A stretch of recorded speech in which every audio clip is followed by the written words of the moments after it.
Hey yo, welcome back. I know we're just a couple hours late.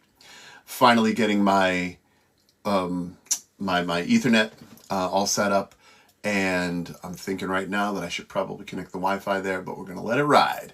So, hi folks, it's Ian Matthew Harrington, Orbs, Organizations of Resilience and Belonging. I'm here with Nance, and we're just gonna do another set of Hey Ians. We got some letters in, and hopefully the stories from these letters resonate with you or can offer someone you know the support, the guidance, the perspective that they need in order to move forward. I am a dad's coach. I coach parents of all varieties, but I think in particular, having my dimensions of identity, dads who often do not. Why is my internet connection unstable? This Yep. angers me. I broke up, didn't I? Yeah. Yeah, that popped in my eyes. Grr. Things we can't control. Let them go. So, I'll sing more for you if you want. Just give me the likes, give me the loves.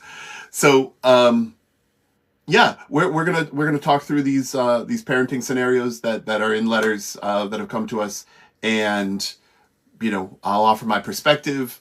Again, if there's something you'd like to see or hear or talk about, come on in, and we'd love to have you here. So thank you. And Nance, let's go ahead with letter number one. All right.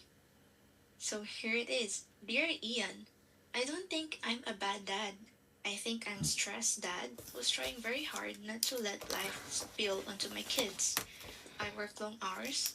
I make sure my family is provided for, and I try to be present when I'm home. But recently, my wife pointed out that our kids seem more relaxed around her than around me. And that honestly hurt to hear because I know I'm trying.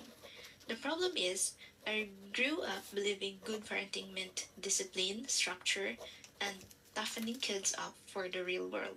So Hmm. when my son ignores instructions or talks back, my instinct is to shut it down immediately. But now I'm noticing that my son talks less around me lately. He listens, but he doesn't open up.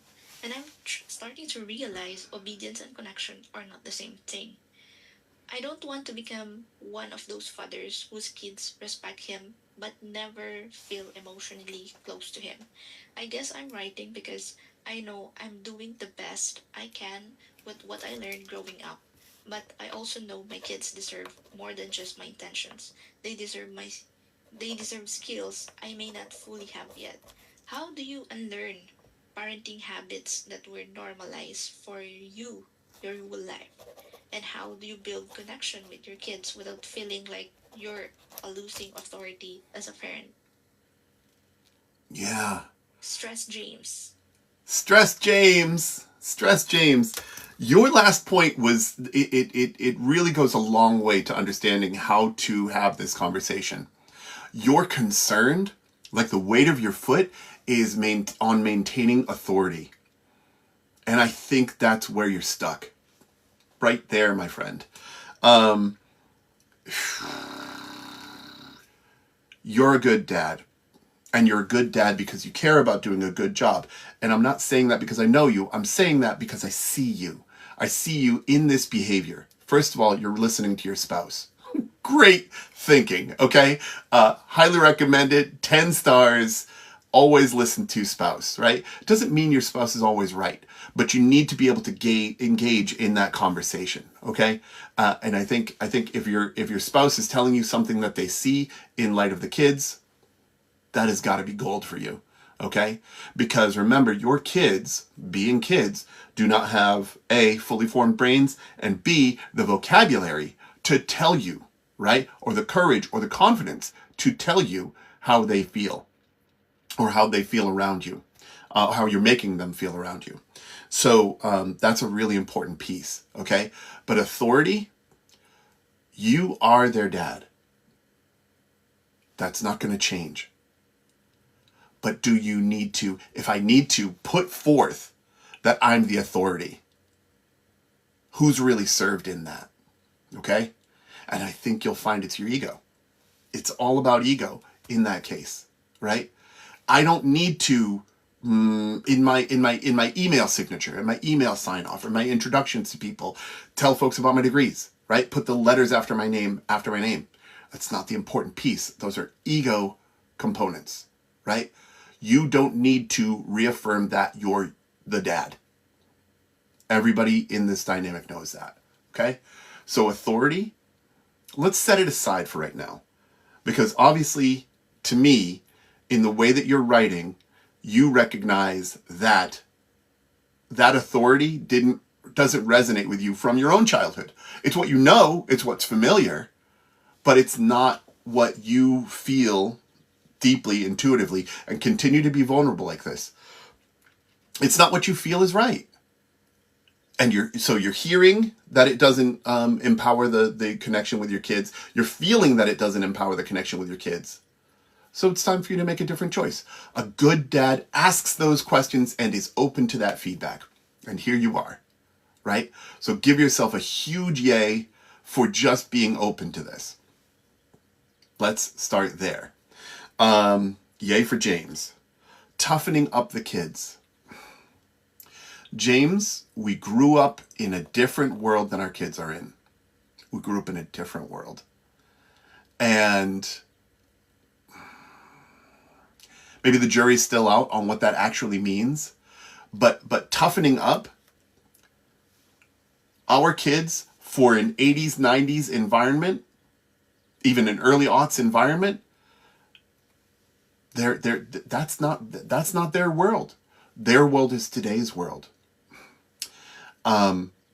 And so showing up for them with today's sensibility is really critical. All right. I know that I feel it, and I've heard it from several other parents as well. Everyone I talk to, as a matter of fact, the world seems to be accelerating. And it's not that it's accelerating so much, but the volume on the information around us is definitely turned up. And so our access to information and the volume around it being amplified and turned up is, it creates that sense of overwhelm, right? I don't know what you do for work, but the fact that you're bringing an energy of, well, you're bringing an anxious energy or an enervated energy home with you from work is also a very important message. It's something you noticed, that you noted in the very beginning of your letter. So, you are very tuned into yourself, which is super helpful here, James, because that's what you need to put the weight of your foot on, right? Trust your spouse. Have the conversations, not just with your spouse now, have the conversation with your kids. Hey, did you know this is what I grew up around, right? This is what my home was like with Grammy and Grampy. This is what happened, right? When I did what you did, or when my parents were teaching me about behaving myself in the parking lot, right? I got picked up by the arm and slapped on the bottom, whatever the story, right? And you're not telling that story to scare them, because you're going to continue to say, when that happened, I felt like, one, I knew that I needed to behave myself in the parking lot, but two, I also felt very distant from dad. And I felt unsafe, whatever you felt, right? I don't want to put words in your mouth, but that's, and then going so far as to say, that's not the way I want to parent. That's not the dad I think you need. What do you think? No, right? Or whatever they respond with. Do I need you to be safe in the parking lot? Yes, right? Like have them respond to you, okay? I do need you to be safe in the parking lot. So what's the best way to reinforce that? Because I don't want to do what my dad did. I don't think that's useful. And literally have that conversation. I'm working on being a better dad. I need you to know I don't think I'm working with the best tools, and I want to build better tools with you. Okay? So have them collaborate with you in terms of what being a better dad looks like. Early on, for my kids, they were like, we want you to yell less. We don't want you to spank us on the bottom. Heard. And so increasingly, I own what I did and move toward a different set of behaviors, right?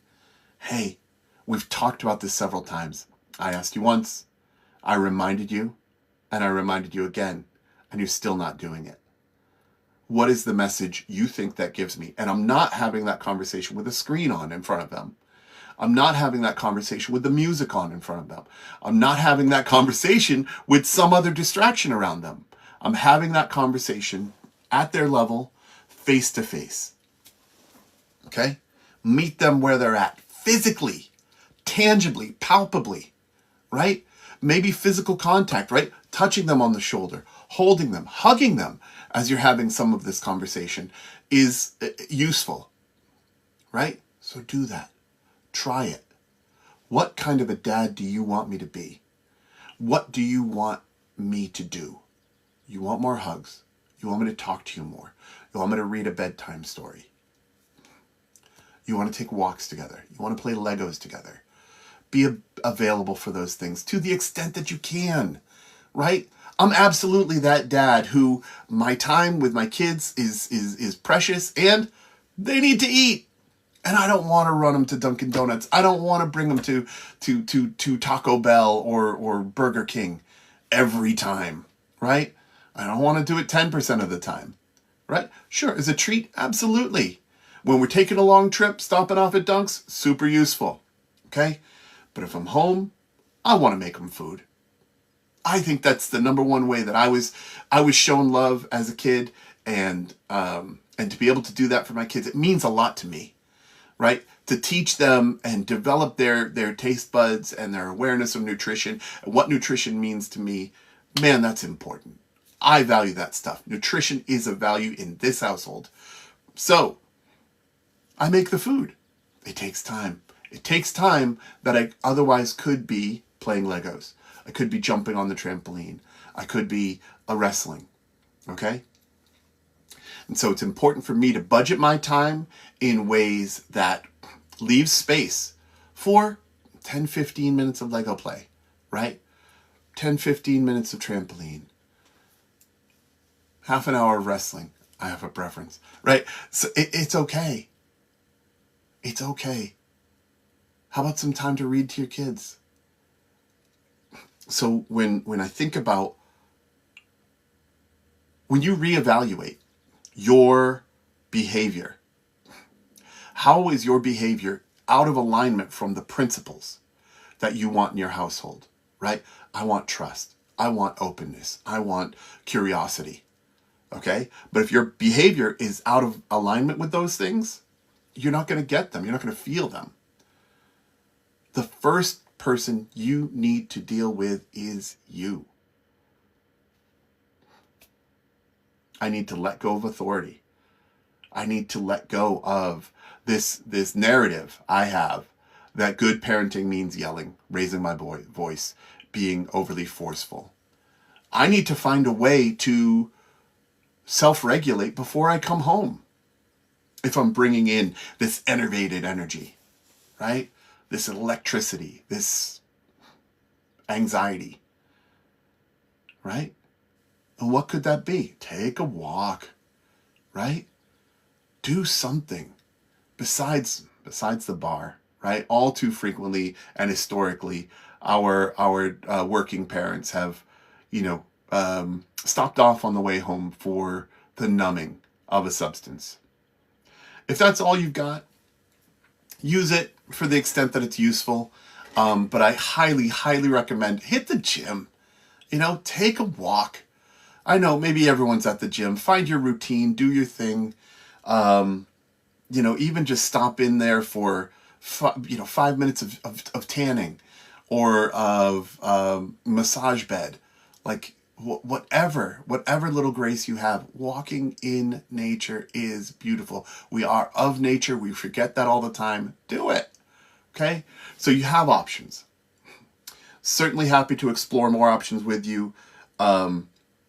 Celebrate the fact that you even made the choice to write in. A lot of dads don't ask for help enough. You did that. Okay? Secondly, conversations with yourself, with your partner, with your kids.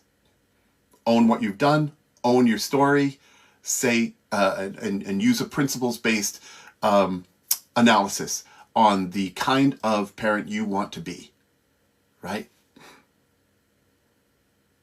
And then finally, find that opportunity to de-escalate your nervous system, to regulate your nervous system on your way home from work. All right.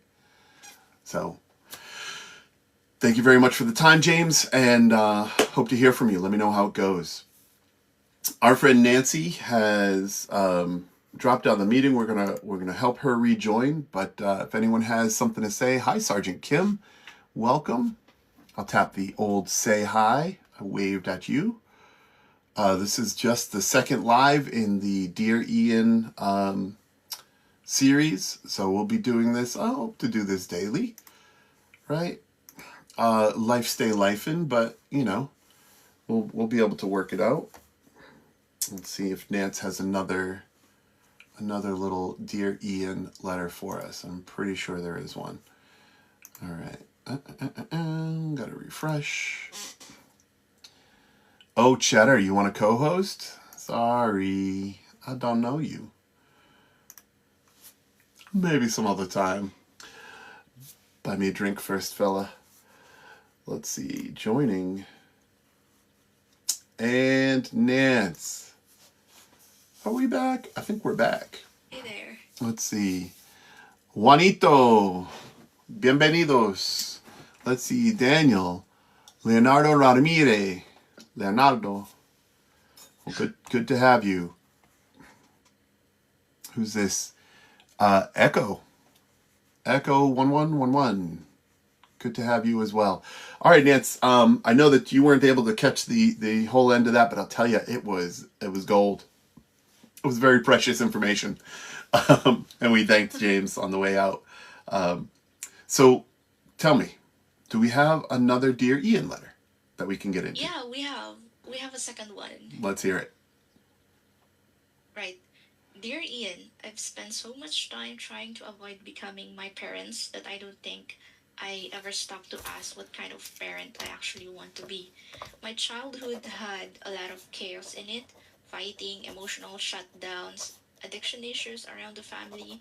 So when I became a parent, my goal was simple: don't repeat that. And for a while, I thought that was enough. But now my teenager is struggling with anxiety and I feel completely unequipped. I try to reassure her. I try giving her space. I try fixing the problem. Nothing seems to land consistently. The truth is, I didn't grow up learning emotional regulation either. Most of us didn't sit down and talk about feelings in healthy ways. We either exploded or avoided things completely.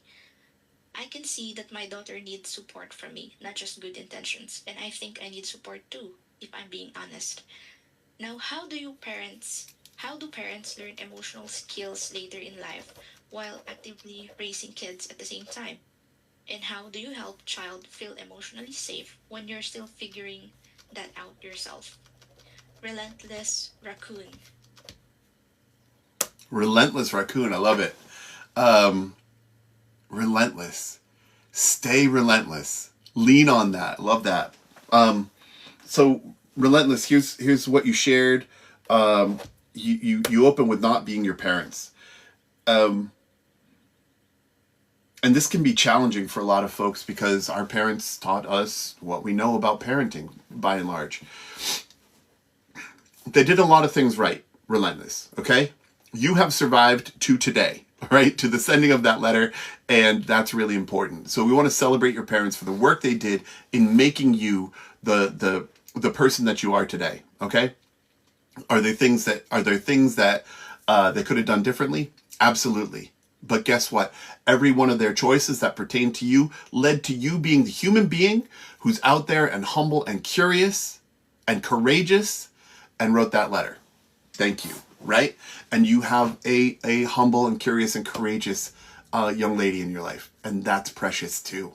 Right? And had your parents not done the things that they did, you wouldn't end up in the situation where you are, where you have this lovely ones, right? You'd be in a different reality. So, fighting a sneeze. Okay, we live here. So let's just celebrate them on that count. Now, you feel however you feel about your parents. I believe you love your parents, right? At a deep level. And so I don't want to enter into an argument about that. And they parented you in a way that you don't want to parent yours. That is okay. That is okay. And it doesn't mean you love your parents any less. It doesn't mean you love your parents any less. To do something differently than someone else did it doesn't mean you're disrespecting them in the least. It just means that you see another path, you feel connected to a different path for you. Really, really critical that you're aware of that. And that you have grace with yourself around that, okay? Now, what's familiar to you and what you're aware of is not in alignment with what you want, with your principles, right? So you're out of alignment. Your behavior doesn't align with your principles. We need to clarify, what are your principles? What are the principles that you want in your household? Connection is what I heard from you, a desire for connection, a support, right? The fixing that you entered into there, emotional regulation, right? Maybe calm, maybe quiet, maybe tranquility, whatever words you want to use, right? Those are your principles. And so it just comes down to you practicing the craft of practicing, right? Those principles. What does tranquility look like, right? When we're creeping up on bedtime, right? Whatever that looks like. An hour before bedtime, screens off. No electricity. That might be what tranquility looks like. And so what are you doing? You're talking, you're reading. That's it. That's what we do an hour before bedtime. We're talking, we're reading, maybe we're showering, maybe we're brushing our teeth, right? That's one way to practice tranquility in your household. Connection, right? Kid gets home from school, you get home from work, whatever. When you reconnect again in the day, maybe 15 minutes, maybe half an hour, maybe X amount of time, whatever's needed, you talk, right? Maybe that's one way to practice the principle of connection in your household, okay?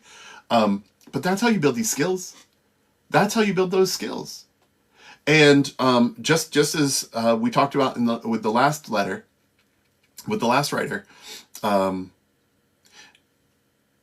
being open about your journey. Hey, the way that I was parented with, I heard substance abuse, with the dysregulation, right, with the emotional dishonesty, that's not how I want to do it. And I don't think you want a dad who does it that way either. And, she may know, she may be of an age that she can say yeah or no. She may say, I don't know. Okay?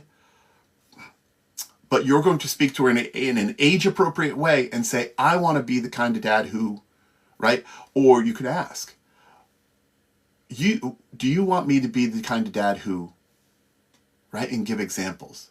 And then she could say yes or no, right? Do you want to be the kind of dad that you can giggle with? Yeah. Do you want to be the kind of dad who you can hug whenever you want to? Yeah. Do you want me to be the kind of dad who, right? Whatever. Fill in the blanks. They're your blanks. Fill them in.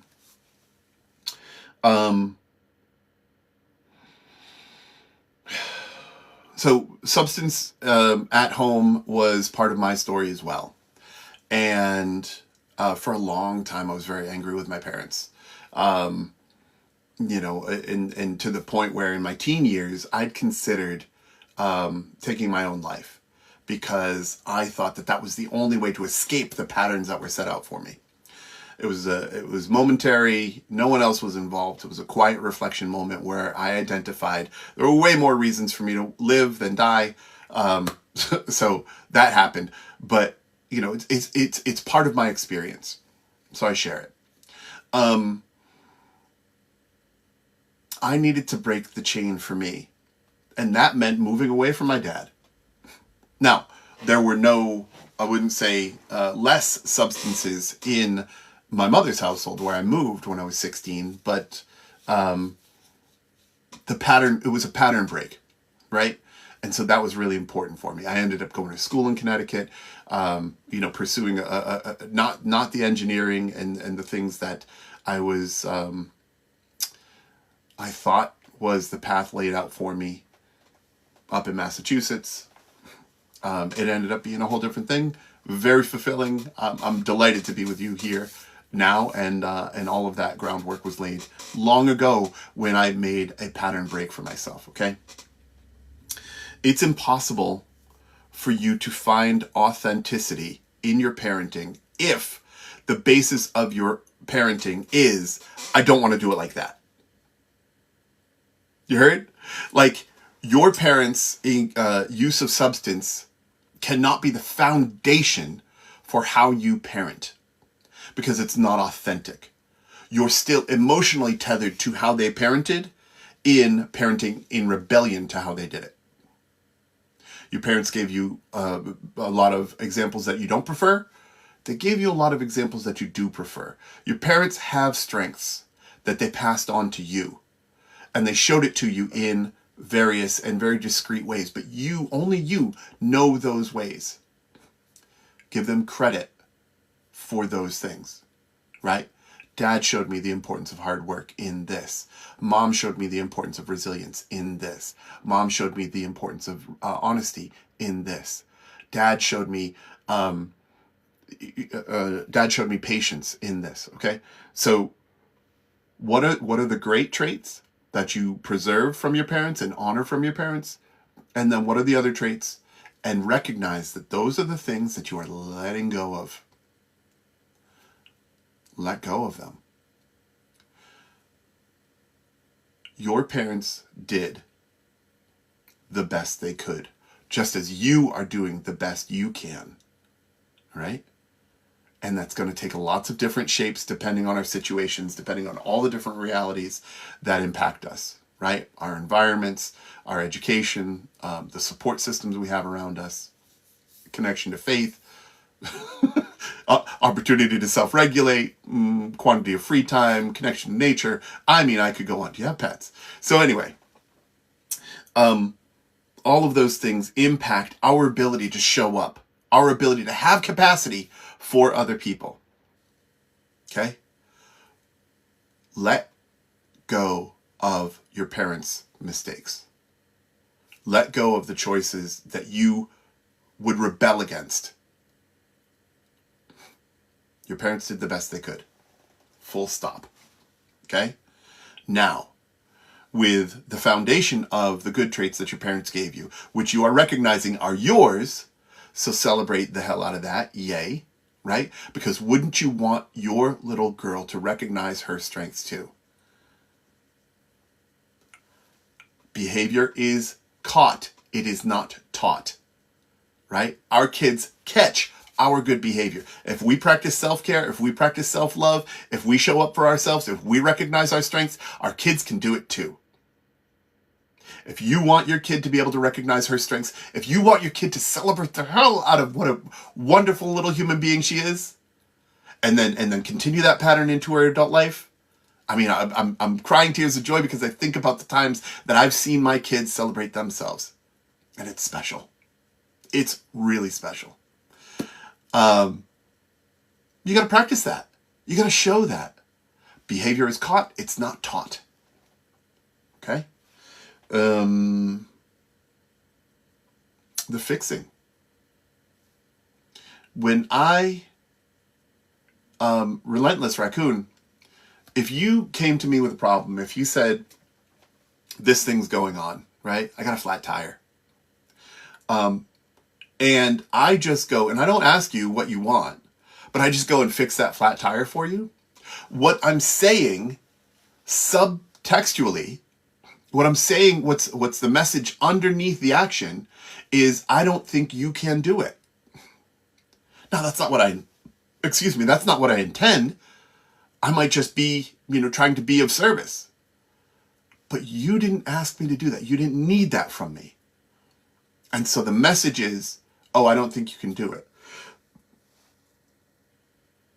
That's what happens when we fix, right? We shift right into problem solving mode when someone tells us a problem. Okay? That likely isn't what your kid needs. It isn't what my partners have needed. My partners and my kids have just shared with me this, that, and the other thing. And what they want from me is just an open ear, nice big ears, okay? Nice big eyes to see perspective, right? To see them, an open heart, to listen without judgment, okay? And if my help is needed, they can ask for it.